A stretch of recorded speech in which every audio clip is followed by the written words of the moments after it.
menyampaikan judulnya itu dengan garis besar mendapatkan Golden Ticket LPDP. Seperti yang kita ketahui bahwasanya Golden Ticket ini merupakan hal yang spesial yang bisa membawa kita itu tampak terlihat spesial yang akan mengantarkan kita sampai ke tahap akhir dalam sebuah seleksi.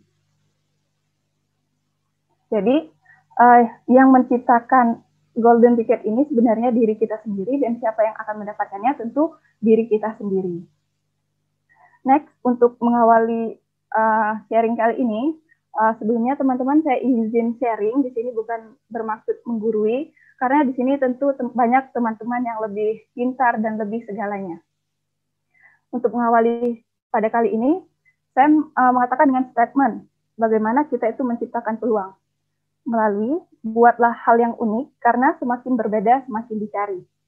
Jadi di sini saya mengajak teman-teman, ketika saya menyampaikan poin-poin yang akan saya sampaikan selanjutnya, teman-teman langsung berpikir, oh kira-kira yang unik yang ada dalam diri saya yang bisa saya tuangkan, ini loh, kayak gitu. Teman-teman cukup jawab di dalam hati ataupun dicatat di kertasnya masing-masing. Oke. Jadi ini merupakan Jadi ini merupakan rencana studi, di mana ini adalah salah satu syarat yang biasanya ditentukan oleh pihak LPDP untuk para calon pendaftarnya.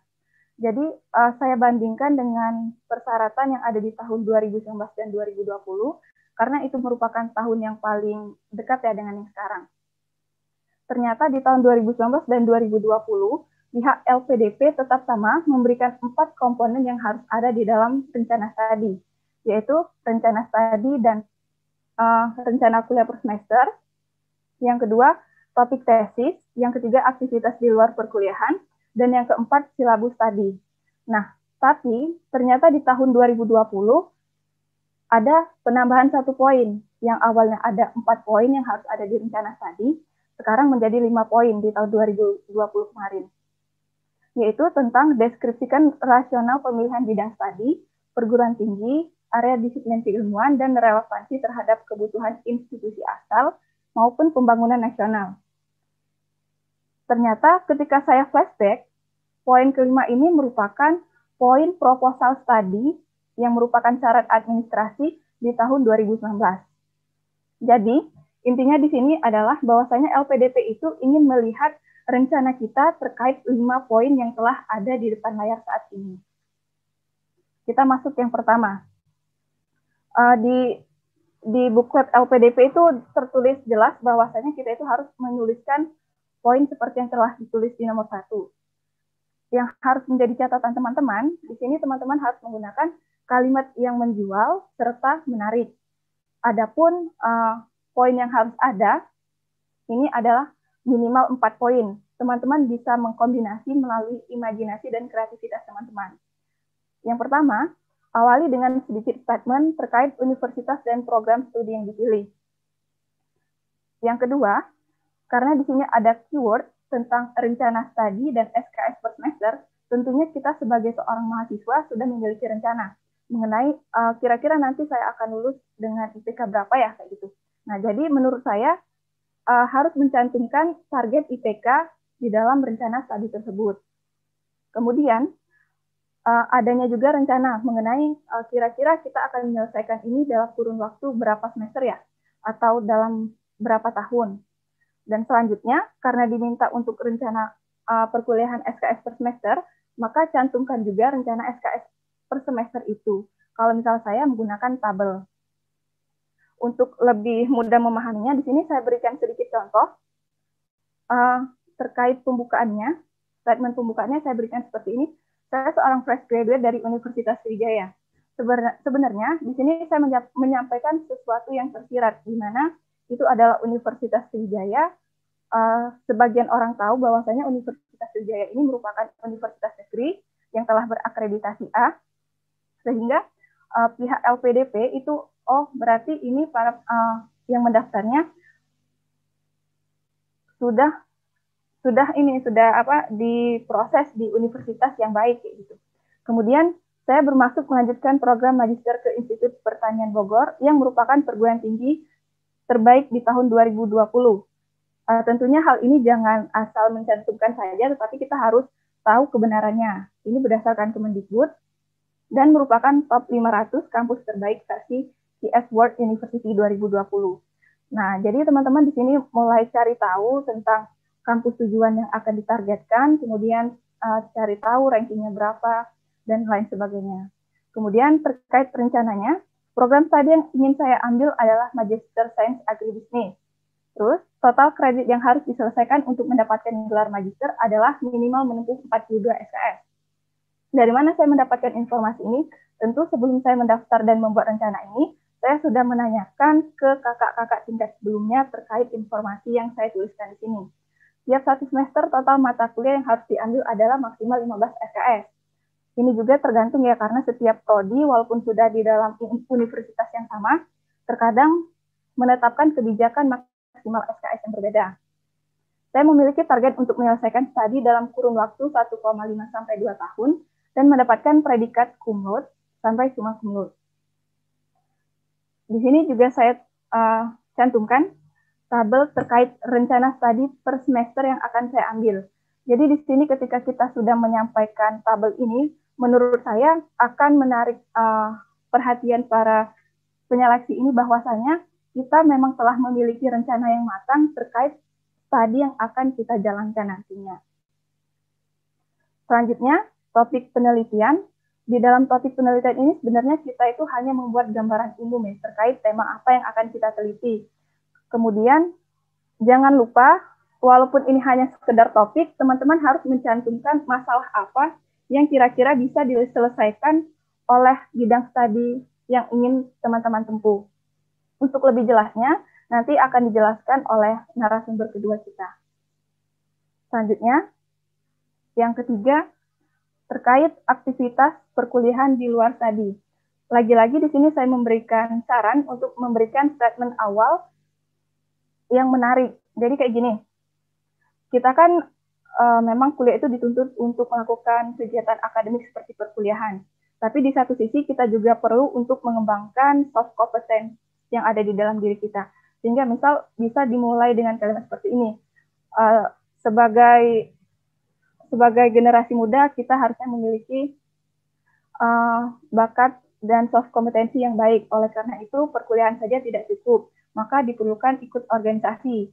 Lagi-lagi, teman-teman harus mengetahui dulu kira-kira organisasi apa yang ingin teman-teman ikuti. Misal, teman-teman ingin mengikuti organisasi XYZ. Kenapa ingin mengikuti organisasi XYZ? Karena organisasi tersebut merupakan organisasi yang bergerak di bidang keilmuan. Sehingga itu bisa menciptakan atmosfer bagi teman-teman untuk bisa memiliki kepribadian sebagai seorang saintifik gitu. Kemudian ingin mengikuti kegiatan sosial, kira-kira kegiatan sosial apa yang bisa kalian atau bisa teman-teman ikuti. Selanjutnya bisa juga dituliskan ikut konferensi ataupun ikut lomba. Tapi yang harus jadi penekanan di sini jangan dicantumkan untuk kerja, walaupun itu hanya sebagai part-time, karena LPDP melarang para awardee-nya untuk bekerja. Maksudnya waktu selama studi ya. Yang keempat, silabus perkuliahan. Silabus perkuliahan ini sebenarnya terkait perkuliahan yang tidak didanai oleh LPDP. Maksudnya itu seperti field trip, karena dana field trip itu tidak ada dalam anggaran LPDP. Sehingga teman-teman bisa mencantumkannya kalaupun ada. Dan kalaupun tidak, saya kemarin tetap menyampaikan silabus perkuliahan terkait deskripsi mata kuliah tersebut. Jadi, di sini lagi-lagi kita menunjukkan bahwasanya ketika kita telah melihatkan rencana studi yang begitu matang, bahwasanya kita itu memang telah memiliki tujuan yang benar-benar sudah siap akan kita lakukan ketika kita lanjut studi nanti. Ini merupakan daftar silabus perkuliahan yang sempat saya bikin di rencana studi saya. Saya mendapatkannya dari website resmi Universitas Tujuan, kemudian saya buat sendiri melalui tabel. Nah, yang kelima ini, poin deskripsi rasional pemilihan bidang studi, perguruan tinggi, area disiplin keilmuan, dan relevansi terhadap kebutuhan institusi asal. Saya bagi menjadi 4, setelah saya pecah yaitu poin A sampai dengan D, yang merupakan masing-masing ini adalah keyword-nya. Saya mulai dari yang 5A, rasional pemilihan bidang studi. Di sini kita awali dengan statement yang menarik. Kemudian, kaitkan dengan potensi negara Indonesia, atau bisa juga dikaitkan dengan hobi teman-teman, dan yang terakhir juga bisa dikaitkan dengan urgensi tentang pembangunan Indonesia, ataupun permasalahan yang lainnya. Di sini saya ambil contoh untuk pengawalan statement yang ini ya. Ketika misal saya ingin melanjutkan studi di bidang teknologi hasil perikanan, maka saya mencantumkan statement awalnya itu Indonesia dikenal sebagai negara maritim. Luas perairan yang dimiliki berkisar 2/3 dari luas total wilayah Indonesia. Oleh karena itu, Indonesia disebut negara maritim. Kemudian bisa ditambah adanya sebutan sebagai negara maritim sebenarnya menggambarkan bahwasanya Indonesia memiliki sumber daya perikanan yang melimpah. Oleh sebab itu, perikanan tersebut harus dimanfaatkan supaya bisa bernilai jual tinggi dan berdampak pada perekonomian. Berbeda halnya ketika saya ingin melanjutkan di agribisnis, maka statement awal yang saya pakai adalah Indonesia merupakan negara yang memiliki sumber pertanian yang melimpah. Jika dikelola secara optimal, maka aktivitas bisnis bidang pertanian juga termasuk ekspor pangan akan terus meningkat dan secara langsung akan berperan sebagai pendongkrak perekonomian di Indonesia. Jadi di sini nanti teman-teman tinggal menyesuaikan tentang bidang studi yang akan teman-teman ambil, kemudian kaitkan dengan potensi yang ada di Indonesia. Selanjutnya, yang B, rasional pemilihan area disiplin keilmuan. Kalau misal saya cari tahu, area disiplin keilmuan ini sifatnya lebih luas daripada bidang ilmu. Jadi bisa kita anggap sebagai fakultas. Karena memang ada di beberapa universitas, sebagai contoh saja kayak agribisnis, kalau misal di Universitas Sriwijaya itu berinduk kepada Fakultas Pertanian, tetapi ketika di ITB itu berinduk pada Fakultas Ekonomi dan Manajemen. Teman-teman tinggal menjelaskan alasannya, kenapa teman-teman lebih berinduk kepada Fakultas Ekonomi dan Manajemen tersebut. Yang ketiga, ini merupakan hal yang paling penting karena ini akan dikuliti tuntas saat wawancara. Teman-teman mencantumkan justifikasi pemilihan perguruan tinggi. Di sini ada beberapa saran yang bisa teman-teman masukkan. Yang pertama itu terkait peringkat universitas. Teman-teman bisa cek di PS World University ataupun dari rankingan Kemendikbud. Yang kedua, bisa mencantumkan akreditasi. Misal memilih Universitas B karena memiliki akreditasi A. Sebagaimana yang telah kita ketahui, akreditasi merupakan penggambaran atas kualitas suatu universitas itu sendiri.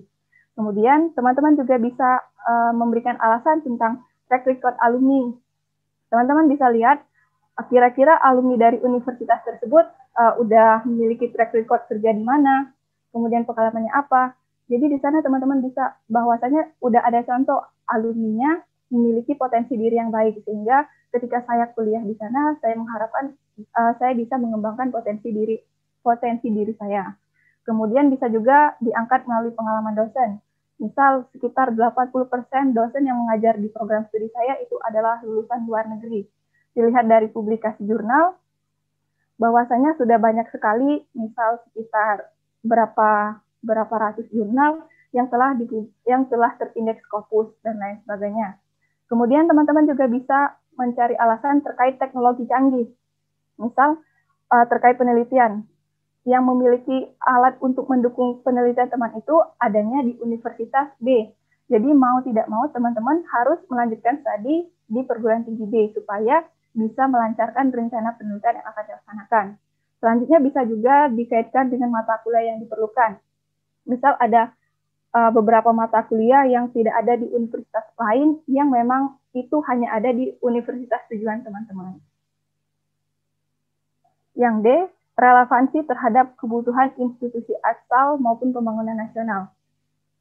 Di sini teman-teman harus membuatkan rencana yang real, maksudnya yang benar-benar bisa terwujud. Rencana yang tidak terwujud, misal saya ingin mengubah lautan menjadi warna pink karena itu akan terlihat menarik. Itu kan rencananya kayak tidak real. Kemudian kalau bisa juga gunakan rencana yang terukur.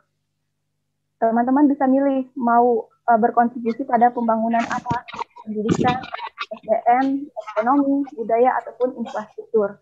Tapi yang perlu diingat bahwasanya pembangunan yang akan teman-teman lakukan di sini merupakan pembangunan yang kreatif. dalam hal ini hanya punya idenya itu hanya teman-teman yang memilikinya. Next, karena di minggu depan itu sudah ada coachingnya terkait wawancara, di mana pada tahun 2019 itu ada seleksi tahap keduanya yaitu berbasis komputer. Mungkin nanti akan ada dan ini kami berikan untuk memberikan gambaran kepada teman-teman. Seleksi berbasis komputer ini merupakan seleksi tahap kedua dari proses penerimaan beasiswa LPDP, di mana sesuai dengan namanya SBK, Sistem Berbasis Komputer. Berarti dalam pengertian soalnya kita menggunakan komputer. Kalau misal berdasarkan sharing dari para alumni Wardi sebelumnya, bahwasanya kira-kira sepertinya yang menjadi penentu kelulusan SBK ini adalah TPA, sedangkan psikotes dan essay on the spot-nya ini akan dikuliti ketika kita mengikuti seleksi wawancara. Seperti yang telah saya katakan tadi, bahwasanya yang menjadi penentu tahap SBK ini adalah nilai TPA, maka di sini kami sama-sama merangkum berdasarkan pengalaman teman-teman yang lulus kira-kira nilainya berapa, yang tidak lulus kira-kira nilainya berapa. Kemudian kami rangkum, ternyata yang mendaftar pada jalur afirmasi dengan tujuan kampus dalam negeri nilai minimalnya itu 150. Kemudian untuk yang luar negeri 155, untuk reguler, untuk dalam negerinya itu 180, luar negeri 195. Target grup dalam negerinya 180. Tapi yang teman-teman perlu ingat bahwasanya ini bukan info resmi dari LPDP terkait passing grade, tapi ini berdasarkan pengalaman kami, sharing, siapa yang lulus, siapa yang tidak, dan kita kaitkan dengan hasil dari TPA-nya. Selanjutnya, setelah kita menyelesaikan TPA, kita diminta untuk psikotes, karena teman-teman sudah sebagian mungkin udah paham ya terkait soal psikotes.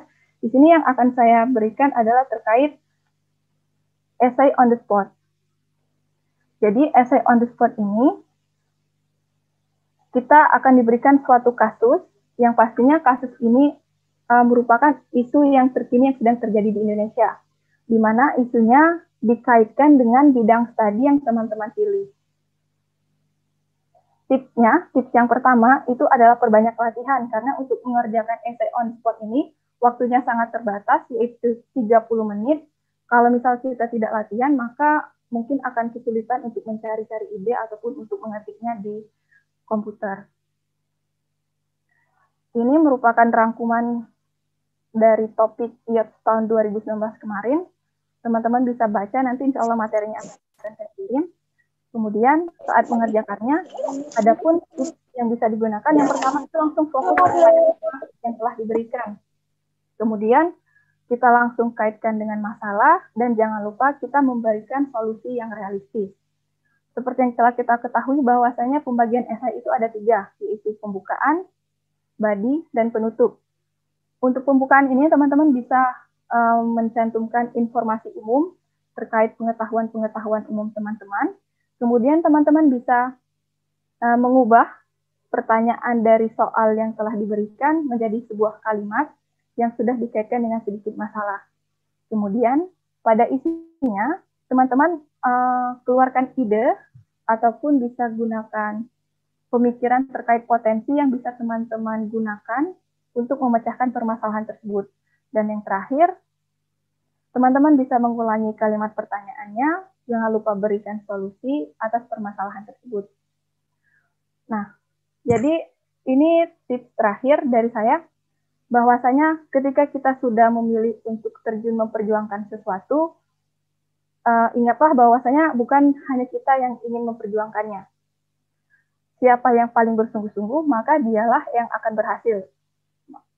Ketika teman-teman sudah terjun ke dalam permainan tertentu, maka jadilah pemain terhebat versi diri sendiri, kemudian selesaikanlah apa yang sudah teman-teman mulai.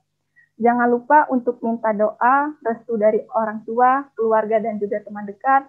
Kemudian ketika teman-teman menemukan kesulitan, jangan menyerah dan temukan solusinya. Dan yang terakhir, ini sangat penting, dekati sistem yang memiliki tujuan yang sama. Teman-teman bisa join Telegram LPDP, baik itu dalam negeri 2021 ataupun luar negeri. Karena saya pribadi merasa sangat terbantu dengan adanya saya join ke Telegram di tahun 2019 kemarin.